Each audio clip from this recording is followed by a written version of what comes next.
আসসালামু আলাইকুম সুপ্রিয় এইচএসসি 26 এবং 27 ব্যাচের শিক্ষার্থীরা সবাই কেমন আছো? আশা করি প্রত্যেকে ভালো আছো। বাংলা দ্বিতীয় পত্রের বোর্ড ভিত্তিক গুরুত্বপূর্ণ উচ্চারণগুলো আমরা তোমাদের সামনে নিয়ে আজকে হাজির হয়েছি। তো এই উচ্চারণগুলো আমরা প্রত্যেকটার ব্যাখ্যা সহ আজকে আমরা দেখব। আমরা একটু আসলে দেখি যে প্রথমেই লেখা আছে যে কি অকৃতজ্ঞ। তো অকৃতজ্ঞ খেয়াল করে দেখো, অকৃতজ্ঞ শব্দটি একটি নেগেটিভ শব্দ, নাবোধক শব্দ। তো নাবোধক শব্দে আমরা জানি যে আদ্য অয়ের যে নিয়ম, আদ্য অয়ের একটা নিয়ম আছে। নিয়মটা হচ্ছে শব্দের শুরুতে যদি অ থাকে এবং তারপর যদি রিকার থাকে তাহলে এই আদ্য অ এর উচ্চারণ কি হয়ে যায়? ও হয়ে যায়। কিন্তু এই নিয়মটি এখানে প্রযোজ্য হবে না। তার কারণটা হচ্ছে শব্দের শুরুতে অ আছে এবং তারপরে কৃতজ্ঞ। খেয়াল করে দেখো, এটি একটি নেগেটিভ শব্দ। তাহলে এখানকার আমরা জানি যে নেগেটিভ শব্দে বা নাবোধক শব্দের এই নিয়মগুলো প্রযোজ্য হয় না। তাহলে এখানকার যে অ, এই অটা অই থেকে যাবে। তা আমরা লিখলাম অ। এরপরে খেয়াল করো কয়ের সাথে কি আছে? কয়ের সাথে রিকার আছে অক্রি, তারপরে লেখা আছে এখানে ত। আচ্ছা, অকৃত। এরপরে খেয়াল করো শব্দের শেষে কি আছে? শব্দের শেষে বর্গীয় জ ইয়। আমরা জানি যে শব্দের শেষে যদি বর্গীয় জ ইয় থাকে তাহলে এর উচ্চারণ হয়ে যায় গয় হসন্ত, গয়ে চন্দ্রবিন্দু হয়ে যায়। তাহলে আমরা কি লিখবো এখানে? আমরা এই বর্গীয় জ ইয় এর পরিবর্তে উচ্চারণের সময় লিখে দিব গয়ে হসন্ত, গয়ে চন্দ্রবিন্দু।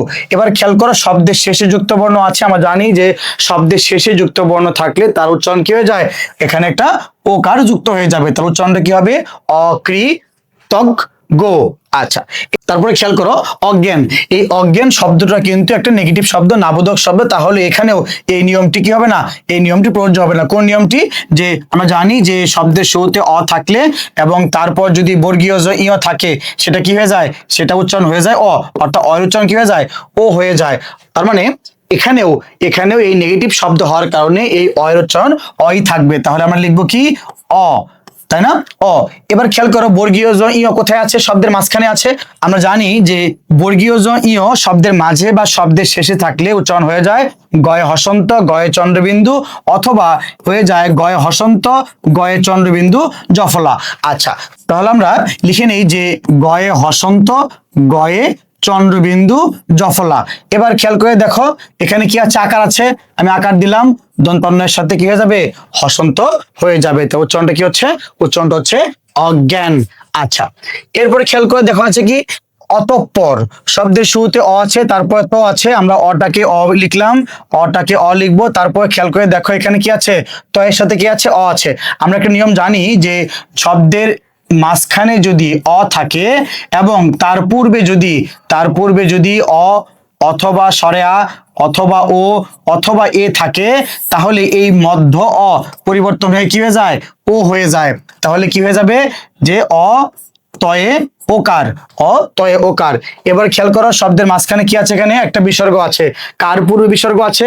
পয়ের পূর্বে। আমরা একটা নিয়ম জানি যে বিসর্গ যার পূর্বে থাকে সেই বর্ণটার কি উচ্চারণ হবে? দুইবার উচ্চারণ হবে, দ্বিতীয় উচ্চারণ হবে। তাহলে এই বিসর্গ কার পূর্বে আছে? পয়ের পূর্বে আছে। বিসর্গ পয়ের পূর্বে আছে না? বিসর্গ পয়ের পূর্বে আছে। অতএব এই পটা কয়বার হয়ে যাবে? দুইবার হয়ে যাবে। অতঃ তারপরে কি? প রয়ে হসন্ত, অতঃপর। এরপরে খেয়াল করে দেখো অত্যাবশ্যক। আমরা শব্দের শুরুতে কি পেয়েছি? অ পেয়েছি। তারপরে কি পেয়েছি? এখানে জফলা পেয়েছি। আমরা একটা নিয়ম জানি যে শব্দের শুরুতে অ থাকলে এবং তারপর যদি জফলা থাকে এই অ এর উচ্চারণ কি হয়ে যায়? ও হয়ে যায়। তাহলে আমরা অটাকে কি লিখবো? অটাকে ও লিখলাম। এবার খেয়াল করে দেখো তয়ের সঙ্গে কি আছে? তয়ের সঙ্গে জফলা যুক্ত আছে। আমরা জানি যে যেই বর্ণের সঙ্গে জফলা থাকে তা উচ্চারণ কি হয়? দ্বিত্ব হয়। তাহলে এখানে লিখলাম ও তয় হসন্ত, তয় কাত্তা, ওত্তা। কারণ এই জফলার কারণে এই তটা কয়বার হয়ে গেছে? দুইবার হয়ে গেছে, অর্থাৎ দ্বিতীয় উচ্চারণ হয়ে গেছে। এরপরে আকার বাকি আছে, আমরা আকার লিখলাম। এরপরে খেয়াল করো ব আছে। এই বটা কি হয়ে যাবে? বয়ের সঙ্গে একটা ওকার যুক্ত হয়ে যাবে। এবং এই ওকারটা কেন যুক্ত হলো? কারণ আমরা একটু আগে একটা নিয়ম পড়েছি যে শব্দের মাঝে যদি অ থাকে এবং তার পূর্বে যদি অ অথবা সরেয়া অথবা ও অথবা এ থাকে তাহলে এই মধ্য অ পরিবর্তনে কি হয়ে যাবে? ও হয়ে যাবে। তাহলে শব্দের মাঝখানে দেখো অ আছে, বয়ের সাথে অ আছে, অ এর পূর্বে কি আছে? আকার আছে। তাহলে এই বয়ের সঙ্গে কি হয়ে যাবে? ওকার হয়ে যাবে। অত্যা বস। এবার খেয়াল করো তালব্যস্যর সঙ্গে জফলা আছে। তাহলে তালব্যস্য কয়টা হবে? দুইটা হবে, দ্বিতীয় উচ্চারণ হবে। আমরা লিখলাম যে তালব্যস্যয়ে ওকার ক কয়ে হসন্ত, তাহলে উচ্চারণটা কি হচ্ছে অত্যাবশ্যক। এরপরে খেয়াল করো কি আছে, অধ্যক্ষ। শব্দের শুরুতে অ আছে, অ এর পরে জফলা আছে। এই যে নিয়ম, অ এর পরে জফলা থাকলে পূর্বের অ কি হয়ে যায়, পূর্বের অ ও হয়ে যায়। তাহলে এখানে আমরা লিখলাম ও। এবার খেয়াল করো ধয়ের সঙ্গে জফলা আছে, একটি নিয়ম জেনে রাখো, যদি মহাপ্রাণ যদি যদি মহাপ্রাণ বর্ণের সঙ্গে জফলা যুক্ত হয়, মহাপ্রাণ বর্ণের সঙ্গে জফলা যুক্ত হলে একটি হয়ে যায় অল্প প্রাণ, আরেকটি কি হয়ে যায়, একটি হয়ে যায় মহাপ্রাণ। একটি অল্প প্রাণ হয়ে যাবে, আরেকটি মহাপ্রাণ হয়ে যাবে। ধয়ের সঙ্গে কি আছে, জফলা আছে, তাহলে এই ধ কি হয়ে যাবে, একটি অল্প প্রাণ হয়ে যাবে, একটি মহাপ্রাণ হয়ে যাবে। তাহলে লিখলাম ও, ধয়ে হসন্ত, ধয়ে ওকার, তাই না, ধয়ে ওকার। আচ্ছা, কারণটা কি, এটা যুক্ত বর্ণ, যুক্ত বর্ণ থাকলে, শব্দের মাঝে যুক্ত বর্ণ থাকলে কি হয়ে যায়, ওকার হয়ে যায়। তাহলে ও ডোক। এবার খেয়াল করো শব্দের শেষে কি আছে, ক্ষীয় আছে। আমরা জানি যে শব্দের মাঝে বা শব্দের শেষে ক্ষীয় থাকলে এর উচ্চারণ হয়ে যায় কয় হসন্ত খ। তাহলে এখানে আমরা কি লিখবো, এখানে লিখবো কয় হসন্ত খ। আচ্ছা, এবার একটু খেয়াল করে দেখো তো এটার সঙ্গে কোনো কার চিহ্ন আছে কিনা, কোনো কার চিহ্ন নেই। তাহলে আমরা জানি যে শব্দের শেষে যদি যুক্ত বর্ণ থাকে এবং তার সঙ্গে যদি কোনো কার চিহ্ন না থাকে, তাহলে সে উচ্চারণ কি হয়ে যাবে, উচ্চারণটা ও হয়ে যাবে। তো উচ্চারণ হচ্ছে দক্ষ। এরপরে খেয়াল করো শব্দের শুরুতে কি আছে, অ আছে, অ এর পরে ক্ষীয়। তো অ এর পরে ক্ষীয় থাকলে আমরা জানি যে একটা নিয়ম আমাদের রয়েছে যে আদ্য অ এর শব্দের শুরুতে অ থাকলে এবং তারপরে যদি ক্ষীয় থাকে, তাহলে এই আদ্য অ এই উচ্চারণ কি হয়ে যাবে, ও হয়ে যাবে। আচ্ছা, তো শব্দের শুরুতে কি আছে অ, অটা কি হয়ে যাবে, ও হয়ে যাবে। শব্দের শেষে কি আছে, ক্ষীয় আছে, এই নিয়ম অনুসারে কি হয়ে যাবে, শব্দের শেষে ক্ষীয় থাকলে কয় হসন্ত, কয় হসন্ত আমরা খ লিখলাম। এটা একটা যুক্ত বর্ণ এবং এর সাথে কোনো কার চিহ্ন নেই, অতএব আমরা কি করব, এই ক্ষয়ের সঙ্গে একটা ওকার যুক্ত করে দিব। উচ্চারণ হচ্ছে কি অক্ষ। এবার খেয়াল করো অক্ষর। শব্দের শুরুতে একই নিয়ম, তাহলে শব্দের শুরুতে অ আছে, অ এর পরে ক্ষীয়, তাহলে অটা কি হয়ে যাবে, ও হয়ে যাবে। তারপরে কয় হসন্ত, ক্ষয়ে ওকার, বয় বিন্দু রয়ে হসন্ত, উচ্চারণ কি হচ্ছে অক্ষর। আচ্ছা, এরপরে দেখো লেখা আছে যে অবিনাশী। অবিনাশীর জন্য তোমাকে একটা নিয়ম জানতে হবে। নিয়মটা হচ্ছে যে শব্দের শুরুতে অ থাকলে এবং তারপর যদি হ্রস্ব ই, দীর্ঘ ই, হ্রস্ব উ অথবা দীর্ঘ উ থাকে, তাহলে এই আদ্য অয় উচ্চারণ ও হয়ে যায়। কিন্তু যদি যদি কোনো নেতিবাচক শব্দ বোঝায়, এই অ দ্বারা যদি কোনো নেতিবাচক শব্দ বোঝায়, তাহলে সেটা অবশ্যই এই নিয়মে হবে না। তাহলে কি হয়ে যাবে, এই অটা অই থেকে যাবে, এই নিয়ম এখানে প্রযোজ্য হবে না। তাহলে অবিনাশী শব্দের উচ্চারণ কি হবে, অয়ের উচ্চারণটা অই থাকবে, অ, তারপরে বয়ের স্বীকার বি, অবি, দন্তান্ন আকার না। আমরা জানি যে তালব্যস্য উচ্চারণ কি হয়, তালব্যস্য উচ্চারণ তালব্যস্য হয়ে যায় এবং আছে দীর্ঘইকার হয়ে যাবে কি হ্রস্বইকার। উচ্চারণ হচ্ছে অবিনাশী। সবার শেষে খেয়াল করে দেখো লেখা আছে অবিশ্বাস। অবিশ্বাস, অবিশ্বাস এটাও নাবোধক শব্দ, নেতিবাচক শব্দ, যার কারণে এই অটার কোনো পরিবর্তন হবে না। তাহলে কি লিখবো আমরা, অটা অই লিখবো, অ বয়ের স্বীকার বি, অবি, তালব্যস্যের সময় কি আছে, বফলা আছে। আমরা জানি শব্দের মাঝে যদি কোনো বর্ণের সঙ্গে বফা থাকে, সেই বর্ণটার উচ্চারণ কয়বার হয়ে যাবে, দুইবার, বা দ্বিতীয় উচ্চারণ হয়ে যাবে। তাহলে আমরা এখানে তালব্যস্য লিখবো কয়টা, দুইটা, অবিশ, অবিশ। এবার খেয়াল করো তালব্যস্যের সময় কি আছে, আকার বাকি আছে, আকার লিখলাম। আমরা জানি যে তালব্যস্য, মূর্ধন্যস্য এবং দন্তস্য এদের উচ্চারণ কি হয়, এদের উচ্চারণ সবগুলো তালব্যস্য এর মতো হয়। তার কারণে আমরা এই দন্তস্বরের পরিবর্তে কি লিখেছি, তালব্যস্য লিখেছি এবং এর সাথে কোনো কার চিহ্ন নেই এবং অউচ্চারিত হচ্ছে না, যার কারণে আমরা এখানে তালব্যস্য এর সাথে হসন্ত বা হস চিহ্ন ব্যবহার করেছি। তো উচ্চারণটা কি হচ্ছে অবিশ্বাস। এরপরে খেয়াল করে দেখো আমাদের এরপরে কি আছে, তোমাদের জন্য রেখেছি যে অসহ্য। খেয়াল করে দেখো শব্দের শুরুতে কি আছে, অ আছে, এই অটা নাবোধক শব্দ, যার কারণে এই অটা অই থাকবে। এরপরে খেয়াল করে দেখো এখানে কি আছে, দন্তস্ব আছে। আমরা জানি দন্তস্ব উচ্চারণ কি হয়ে যাবে, তালব্যস্য হয়ে যাবে। এবং একটু এখানে খেয়াল করে, এখানে তালব্যস্যর সঙ্গে ওকার যুক্ত হবে। তার কারণটা হচ্ছে একটু আগে পড়েছিলাম যে মধ্য অয়ের নিয়ম, মধ্য অয়ের নিয়ম অনুসারে শব্দের মাঝে অ থাকলে এবং তার পূর্বে অ স্বরে আ অথবা ও অথবা এ থাকলে এই মধ্য অ পরিবর্তন হয়ে কি হয়ে যাবে, ও হয়ে যাবে। তাহলে আমরা এখানে তালব্যস্যর সঙ্গে কি দিব, ওকার দিব। এবার একটু খেয়াল করে দেখো, আমরা জানি যে হয়ের সঙ্গে জফলা থাকলে এর উচ্চারণ কি হয়ে যায়, প্রথমে হয়ে যায় বর্গীয় জ হসন্ত, তারপরে হয়ে যাবে জ। তাহলে উচ্চারণটা হচ্ছে কি বর্গীয় জ হসন্ত, তারপরে হবে ঝ। যেহেতু এটা একটা যুক্ত বর্ণ এবং সাথে কোনো কার চিহ্ন নেই, উচ্চারণে অর্থাৎ ঝয়ের সাথে কি হয়ে যাবে ওকার যুক্ত হয়ে যাবে। উচ্চারণ হচ্ছে অসহ্য। আচ্ছা, অরণ্য শব্দের শুরুতে কি আছে? শব্দের শুরুতে অ আছে, তাহলে আমরা অটাকে অ লিখলাম। অ তারপরে কি রয়ের সাথে ওকার, এই মধ্যয়ের নিয়ম। অরণ আছে কি মূর্ধন্যর সঙ্গে জফলা আছে, তাহলে আমরা জানি মূর্ধন্য উচ্চারণ হয় না, উচ্চারণের সময় কি হয়ে যায় মূর্ধন্য উচ্চারণ কি হয়ে যাবে দন্তন্য হয়ে যাবে। আমরা দন্তন্য লিখলাম। দন্তন্য কয়টা হবে? দুইটা হবে। তার কারণটা কি এখানে জফলা যুক্ত আছে, তো জফলা যুক্ত থাকলে কি হয়ে যায় দ্বিত্ব হয়ে যায় যদি সেটা শব্দের মাঝে অথবা শব্দের শেষে যুক্ত থাকে। তাহলে আমরা এখানে দুইটা ন লিখেছি। এবার খেয়াল করো, এটা একটা যুক্ত বর্ণ, এটা একটা যুক্ত বর্ণ, আমরা শেষ বর্ণের সঙ্গে ওকার যুক্ত করে দিব। তাহলে উচ্চারণ হচ্ছে অরণ্য। এরপরে খেয়াল করো অভিজ্ঞ। অভিজ্ঞ শব্দের শুরুতে কি আছে? অ আছে। তার এরপরে কি আছে? রস্বইকার আছে। অভিজ্ঞ একটা পজিটিভ শব্দ, হাবোধক শব্দ, যার কারণে ওই যে আদ্য অয়ের যে নিয়মটা ছিল আমাদের, আদ্য অয়ের নিয়ম অর্থাৎ শব্দের শুরুতে অ এবং তারপর রস্বই দীর্ঘ ই রস্য উ অথবা দীর্ঘ উ, এর উচ্চারণে কি হয়ে যাবে ও হয়ে যাবে। উচ্চারণে কি হয়ে যাবে ও হয়ে যাবে।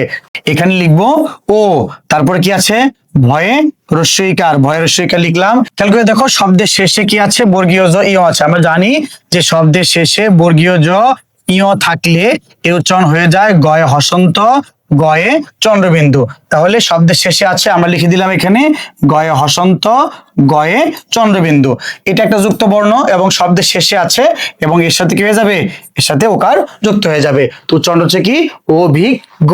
খেয়াল করে দেখো অদ্বিতীয় এটা একটা নেগেটিভ শব্দ, নাবোধক শব্দ, পূর্বে একটা অ আছে, তাহলে ওই আদ্য অয়ের যে নিয়ম, এই আদ্য অয়ের যে নিয়ম, এই নিয়মটি এখানে প্রযোজ্য হবে না, এখানে অটা অই থাকবে। আচ্ছা অ। এরপরে খেয়াল করে দেখো দয়ের সঙ্গে কি আছে? বফলা যুক্ত আছে। যার সঙ্গে বফলা যুক্ত থাকে তার উচ্চারণ কি হয় দ্বিত্ব উচ্চারণ হয়। তাহলে এখানে আমরা দ লিখবো কয়টা? দ লিখবো দুইটা। আচ্ছা অদ দি। এবার দেখো রস্বইকার আছে, এখানে রস্বইকারটা আমরা যুক্ত করে দিলাম অদ্দি তি। দেখো আমরা এখানে লিখলাম তো, এর সঙ্গে কি আছে? দীর্ঘইকার। আমরা জানি উচ্চারণের সময় কখনোই দীর্ঘইকার হয় না, উচ্চারণ কি হয়ে যায় রস্বইকার হয়ে যায় অদ্বিতি। শেষে কি আছে? অন্তস্থ অ আছে। তবে একটা নিয়ম জেনে রাখো এখানে, যে শব্দের শেষে যদি ইয় অথবা দীর্ঘ ই অন্তস্থ অ থাকে, ইয় থাকে, তাহলে সেটা কি হয়ে যাবে উচ্চারণটা ওকার হয়ে যাবে। উচ্চারণটা হবে কি অদ্বিতি ও। এবার খেয়াল করো অত্যাচার শব্দের শুরুতে কি আছে? অ আছে, অ এর পরে কি জফলা। তাহলে আমরা একটা নিয়ম জানি যে শব্দের শুরুতে অর্থাৎ আদ্য অ এর পরে যদি জফলা থাকে তাহলে আদ্য অ এর উচ্চারণ কি হয়ে যাবে ও হয়ে যাবে। তাহলে শব্দের শুরুতে অ এর পরে জফলা, যার কারণে আমরা অ এর জায়গায় কি লিখছি ও লিখেছি। এরপরে দেখো ত এর সঙ্গে জফলা আছে। আমরা জানি যে শব্দের মাঝখানে অথবা শব্দের শেষে যদি জফলা থাকে তাহলে সেই বর্ণের উচ্চারণ কি হয়ে যায় দ্বিত্ব হয়ে যায়। তাহলে আমরা এখানে ত লিখলাম দুইটা, প্রথমটার সঙ্গে হসন্ত, বাকি আছে কি আকার, পয়টার সঙ্গে আকার যুক্ত করে দিলাম, কি হলো অত্তা।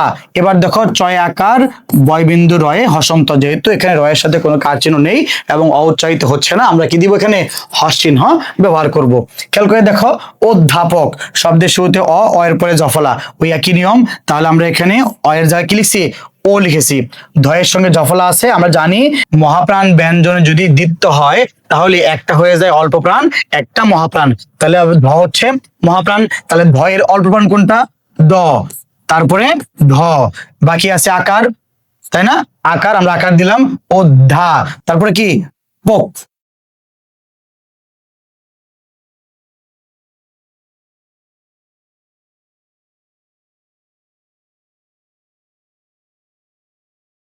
অধ্যা।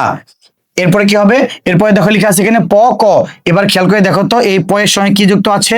প এর সঙ্গে অযুক্ত আছে না? প এর সঙ্গে অযুক্ত আছে, তার পূর্বে কি আছে? তার পূর্বে আকার আছে।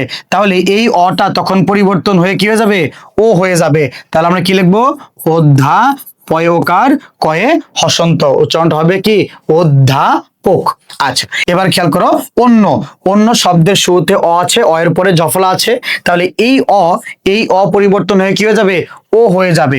আমরা লিখলাম এখানে ও, তারপরে দেখো নয়ের সঙ্গে জফলা আছে। আমরা জানি যার সঙ্গে জফলা থাকে তার উচ্চারণ কি হয়ে যায় দ্বিত্ব হয়ে যায়। তাহলে আমরা এখানে আচ্ছা, এরপরে দেখো এই যে এই নয়ের সঙ্গে জফলা ছিল, এই জফলা একটা যুক্ত বর্ণ, তাহলে এখানে কি হয়ে যাবে, শেষ বর্ণের সঙ্গে ওকার যুক্ত হয়ে যাবে, উচ্চারণ হয়ে যাবে অন্য। এরপরে খেয়াল করো অন্নপূর্ণা, তাহলে শব্দের শুরুতে অ লিখলাম, দন্তন্য দুইটা আছে, আমরা বিশ্লিষ্ট করে লিখি, অ দন্তন্য হসন্ত, দন্তন্নয়ে ওকার অন্য। তারপরে কি পূর্ণা, পয়ে আছে, পয়ের সঙ্গে কি আছে, দীর্ঘকার আছে, হয়ে যাবে রস্যকার, উপরে রেফ আছে, এই রেফটাকে আমরা রতে রূপান্তরিত করব, অন্নপুর আছে মূর্ধন্য, হয়ে যাবে দন্তন্য ন, তারপরে আকার বাকি আছে, আকার অন্নপুর না। এরপরে খেয়াল করো অতি শব্দ, এটা একদমই সহজ, তুমি এটা এমনি পারবে। শব্দের শুরুতে অ আছে, অ এর পরে রস্যইকার আছে, ওই যে নিয়মটা, এই যে নিয়মটা, এই নিয়মটা এখানে প্রযোজ্য হবে। তাহলে শব্দের শুরুতে অ আছে, অটা কি হয়ে যাবে, ও হয়ে যাবে, এবং তয়ের সঙ্গে রস্যইকার যুক্ত হয়ে যাবে, হচ্ছে কি ও টি। এরপরে দেখো আমাদের আরো কিছু উচ্চারণ রয়ে গিয়েছে, আমরা একটু এগুলো দেখি। দেখো লেখা আছে প্রথমেই অনিঃশেষ।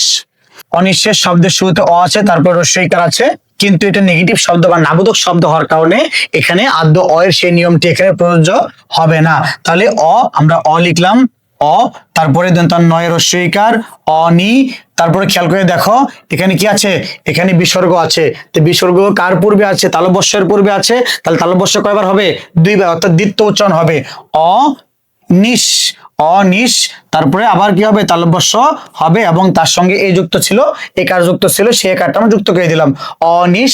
এবার দেখো শব্দের শেষে কি আছে, মূর্ধন্যস্য, উচ্চারণ হয়ে যাবে কি তালব্যস্য এর মতো, তার উচ্চারণ হচ্ছে কি অনিঃশেষ। খেয়াল করে দেখো শব্দটা হচ্ছে কি অত্যন্ত, তো শব্দের শুরুতে কি আছে, অ আছে, অ এর উপরে জফলা আছে, তাহলে এই অ কি হয়ে যাবে, এই অটা ও হয়ে যাবে। এরপরে দেখো তয়ের সঙ্গে জফলা আছে, তাহলে ত কয়টা হবে, ত হবে দুইটা, এখানে কোনো কার চিহ্ন আছে নাই, তার মানে একটা যুক্ত বর্ণ, এর সঙ্গে কি হয়ে যাবে, ওকার হয়ে যাবে, তাই না। এরপরে দেখো তয়ের সাথে ন যুক্ত আছে, তাই না, তার আমরা কি লিখবো, নয় হসন্ত তয়ে ওকার। কেন তয়ে ওকার লিখেছি আমরা, কারণ এটা একটা যুক্ত বর্ণ এবং এর সঙ্গে কোনো কার চিহ্ন নেই, তার উচ্চারণটা কি হচ্ছে তো। এরপরে দেখো অতীত। অতীত শব্দ উচ্চারণ খুবই সহজ, শব্দের শুরুতে অ আছে, তারপরে দীর্ঘইকার আছে, তাহলে উচ্চারণটা হয়ে যাবে ও, তয়ের রস্যইকার, তয়ে হসন্ত, আমরা জানি যে দীর্ঘইকার থাকলে উচ্চারণ কি হয়ে যায়, রস্যইকার হয়ে যায় ও টিত। দেখো অপরাহ্ন, তাহলে শব্দের শুরুতে অ আছে, আমরা অটাকে অ লিখলাম, এরপরে কি আছে, প আছে, এই পটা খেয়ে লিখলাম। খেয়াল করে দেখো শব্দের মাঝে অ আছে এবং তার পূর্বে আরেকটা অ আছে, তাহলে এই মধ্যবর্তী যে অটা, এই অটা কি হয়ে যাবে, এই অটার উচ্চারণ ও হয়ে যাবে, তাহলে অপ। এবার দেখো রয় আকার লিখেছি, এবার খেয়াল করে দেখো যে লেখা আছে কি হয়ের সাথে মূর্ধন্য যুক্ত আছে, আমরা জানি হয়ের সঙ্গে মূর্ধন্য যুক্ত থাকলে উচ্চারণ হয় কি নয় হসন্ত হ, নয় হসন্ত হ। তাহলে আমরা এখানে কি লিখবো, আমরা এখানে লিখবো নয় হসন্ত হ। যেহেতু এই হয়ে ন এটা একটা যুক্ত বর্ণ এবং এর সঙ্গে কোনো কার চিহ্ন যুক্ত নেই, তাহলে উচ্চারণটা হয়ে যাবে কি অপরাহ্ন, অর্থাৎ এই হয়ের সাথে একটা ওকার যুক্ত হয়ে যাবে। অভিধান খুবই সহজ একটা উচ্চারণ, তাহলে শব্দের শুরুতে অ আছে, অ এর পরে রস্যইকার আছে, তো নিয়ম অনুসারে অটা ও হয়ে যাবে ও, তারপরে ভি, ধয় আকার, নয়ের সাথে কোনো কার চিহ্ন নেই, এই জন্য একটা হস চিহ্ন ব্যবহৃত হবে। অভিমান, অভিমান শব্দে একই রকম উচ্চারণ হবে ওটার মতোই, তাহলে এখানে আমরা ও লিখলাম, তারপরে ভয়ের রস্যইকার ভি, অভি, ময় আকার, দন্তন্বয়ে হসন্ত, অভিমান। এরপরে খেয়াল করো অসীম, শব্দের শুরুতে অ আছে, অ এর পরে দীর্ঘইকার আছে, কিন্তু দীর্ঘইকার থাকার পরেও এই অটা ও হবে না, তার কারণটা হচ্ছে এটা একটা নাবোধক শব্দ, তাহলে এই অ এর উচ্চারণ অ হবে অ, এখানে আছে দন্তস্য, হয়ে যাবে কি তালব্যস্য, তালব্যস্য আছে দীর্ঘইকার, হয়ে যাবে রস্যইকার অসি, ময়ের সঙ্গে কোনো কার চিহ্ন নেই, তাহলে একটা ময়ের সঙ্গে একটা হস চিহ্ন ব্যবহৃত হবে, উচ্চারণটা হবে কি অসীম। আচ্ছা, এরপরে খেয়াল করে দেখো অদ্য। অদ্য শব্দের উচ্চারণটা কি হবে, আমরা আগে পড়েছি যে শব্দের শুরুতে অ থাকলে এবং তারপরে যদি জফা থাকে, তাহলে পূর্ববর্তী যে অ, সে অ উচ্চারণ কি হয়ে যায়, ও হয়ে যায়। তাহলে আমরা লিখলাম এখানে ও, দয়ের সঙ্গে জফলা আছে, তাহলে দয়ের দ্বিত্ব উচ্চারণ হবে, আমরা দুইটা দ লিখেছি, যেহেতু এর সঙ্গে কোনো কার চিহ্ন নেই, শব্দের শেষে একটা ওকার যুক্ত হয়ে যাবে, উচ্চারণ হয়ে যাবে কি অদ্য। সর্বশেষ এখানে খেয়াল করো অন্ত্যেষ্টিক্রিয়া, খুবই গুরুত্বপূর্ণ একটা উচ্চারণ, উচ্চারণটা আমরা একটু দেখে আসো। অন্ত্যেষ্টি ক্রিয়া। তো অন্ত্যেষ্টি ক্রিয়া শব্দের শুরুতে অ আছে, অ লিখেছি, তারপরে দন্তন্য আছে এবং প যুক্ত আছে, তার সাথে কি আছে, জফলা আছে। আমরা জানি যুক্ত ব্যঞ্জন যদি মাঝখানে অথবা শব্দের শেষে থাকে সেই জফলা উচ্চারিত হয় না, তার মানে এখানে জফলা উচ্চারণ হবে না। তার মানে এখানে দেখো লেখা আছে দন্তন্নয় হসন্ত লিখলাম, অন তেশ, আমরা এখানে নয়ের সাথে ত ছিল, সে ত লিখলাম এবং এখানে একটি একার বাকি আছে, আমি সেই একারটা এখানে যুক্ত করে দিলাম, অন তেশ ত একার লিখেছি। এবার দেখো মূর্ধন্য স এর সঙ্গে ট যুক্ত আছে। আমরা জানি উচ্চারণে মূর্ধন্য স উচ্চারণ হয় না, উচ্চারণ হয় কি তালব্য স। আমরা এখানে লিখলাম মূর্ধন্য স এর পরিবর্তে তালব্য স, একটা হর্ষ চিহ্ন দিলাম, অন তেশ, তারপরে কি আছে, টয় আছে, তাই না, তারপরে টয়ের সঙ্গে রস্বইকার হবে, অন্ত্যেষ্টি, তারপরে ক্রিয়া, কয় রফলা রস্বইকার অন্তস্থ একার আ, অন্ত্যেষ্টি ক্রিয়া। এরপরে খেয়াল করো আমাদের আরো কয়েকটি উচ্চারণ রয়ে গিয়েছে এখানে, আমরা এগুলো একটু দেখি। শিক্ষার্থী বন্ধুরা খেয়াল করে দেখো, এখানে কি আছে, অশিক্ষিত। তো শব্দের শুরুতে অ আছে এবং তারপরে রস্বইকার আছে, এটা নেগেটিভ শব্দ হওয়ার কারণে এই অটা আর পরিবর্তন হবে না। তাহলে এখানে আমরা লিখবো অ, তারপরে কি আছে, তালব্য শ রস্বইকার। দেখো এখানে ক্ষিয় আছে, আমরা জানি ক্ষিয় এর উচ্চারণ কি হয়ে যায়, ক্ষিয় উচ্চারণ কয় হসন্ত খ হয়ে যায় যদি শব্দের মাঝে অথবা শব্দের শেষে থাকে। তাহলে আমরা এখানে লিখলাম কয় হসন্ত, কয় হসন্ত খ। এবার এখানে দেখো রস্বইকার বাকি আছে, এই রস্বইকারটা এখানে বসাও, অশিক্ষি। এবার দেখো শেষে কি আছে, ত আছে। আমরা একটা নিয়ম জানি যে শব্দের শেষে যদি ইত রস্বই ত থাকে তাহলে তা উচ্চারণ কি হয়ে যায়, ওকার হয়ে যায়, অর্থাৎ এই যে ত, এই ত এর সঙ্গে একটা ওকার যুক্ত হয়ে যাবে, তাহলে উচ্চারণটা হচ্ছে কি অশিক্ষিত। এরপরে দেখো আহ্বান, এই উচ্চারণটা আমরা অনেকেই ভুল করে থাকি। আমরা জানি যে হয়ের সঙ্গে যদি ব যুক্ত থাকে তাহলে এর উচ্চারণ হয়ে যায় ও ভ, তাহলে ও ভ হবে, তাই না। এখানে আমরা লিখলাম আ, তারপরে দেখো কি আছে, হয়ের সঙ্গে ব আছে, তাহলে নিয়ম অনুসারে ও ভ হয়ে যাবে। আমরা লিখলাম এখানে ও ভ। এবার দেখো এখানে আকার আছে, আকারটা এখানে বসাও, তারপরে কি আছে, দন্তন্য, দন্তন্যের সঙ্গে কোনো কাজ চিহ্ন নেই, এখানে একটা হসন্ত দিয়ে দাও, উচ্চারণ হচ্ছে কি আউ ভান। এরপর দেখো আসক্তি, আসক্তি উচ্চারণ কি হবে, শব্দের শুরুতে আ আছে, আমরা আ লিখলাম, এরপরে দেখো এখানে কি আছে, দন্তস্ব আছে, আমরা জানি দন্তস্ব উচ্চারণ কি হয়ে যায়, তালব্য স হয়ে যায়। এবার একটু খেয়াল করো, এই দন্তস্ব এর সঙ্গে কি যুক্ত আছে, এর সঙ্গে অযুক্ত আছে, তার পূর্বে কি আছে, তার পূর্বে আ আছে, তো নিয়ম অনুসারে এই অটা কি হয়ে যাবে, এই অটা ও হয়ে যাবে। তাহলে এখানে আমরা তালব্য স এর সঙ্গে একটা ওকার যুক্ত করলাম, আসো। এবার দেখো তো এই কয়ে ত, তাই না, আগে ক আছে না, আগে ক লিখলাম, তারপরে কি আছে ত, এবার রস্বইকারটা বাকি আছে, রস্বইকারটা বসিয়ে দিলাম, তাহলে উচ্চারণটা হচ্ছে কি আসক্তি, আসক্তি। এবার দেখো আত্মীয়, আত্মীয় শব্দের শুরুতে স্বরে আ, তারপরে তয়ের সঙ্গে মফলা আছে। আমরা জানি যে শব্দের মাঝে বা শব্দের শেষে মফলা থাকলে, যে বর্ণের সঙ্গে মফলা থাকে তার দীপ্ত উচ্চারণ হয় এবং নাসিক্য বজায় থাকে। তাহলে এখানে ত আছে, ত হবে কয়টা, দুইটা হবে, যেহেতু মফলার কারণে দীপ্ত উচ্চারণ হচ্ছে। আচ্ছা, এই মফলা তো এখানে লেখার সুযোগ নাই, তো মফলা তো নাসিক্য, এই নাসিক্য তুমি কি দিয়ে বুঝাবা, এই নাসিক্য বোঝানোর জন্য প্রক্রিয়া হচ্ছে কি চন্দ্রবিন্দু। আচ্ছা, এবার দেখো বাকি আছে দীর্ঘই, এই দীর্ঘই হয় উচ্চারণ হয় না, উচ্চারণ হয়ে যায় কি রস্বই। তাহলে আত্মি শব্দের শেষে কি আছে, অন্তস্থ অ, এই অন্তস্থ অ এর উচ্চারণ কি হয়ে যাবে, এই অন্তস্থ উচ্চারণ হয়ে যাবে ওকার যুক্ত হয়ে যাবে। কেন, আমরা জানি যে শব্দের শেষে যদি দীর্ঘ ই অন্তস্থ অ অথবা রস্বই অন্তস্থ অ থাকে তাহলে তা উচ্চারণ কি হয়ে যায়, ও যুক্ত হয়ে যায়, তা উচ্চারণে ও যুক্ত হয়ে যায়। এবার দেখো কি আছে, আশ্চর্য, আশ্চর্য শব্দ উচ্চারণ খেয়াল করো, শব্দের শুরুতে আ আছে, আয়ের পরে তালব্য স আছে, তালব্য স সঙ্গে আমরা হসন্ত দিলাম আস, এরপরে দেখো চ লিখেছি।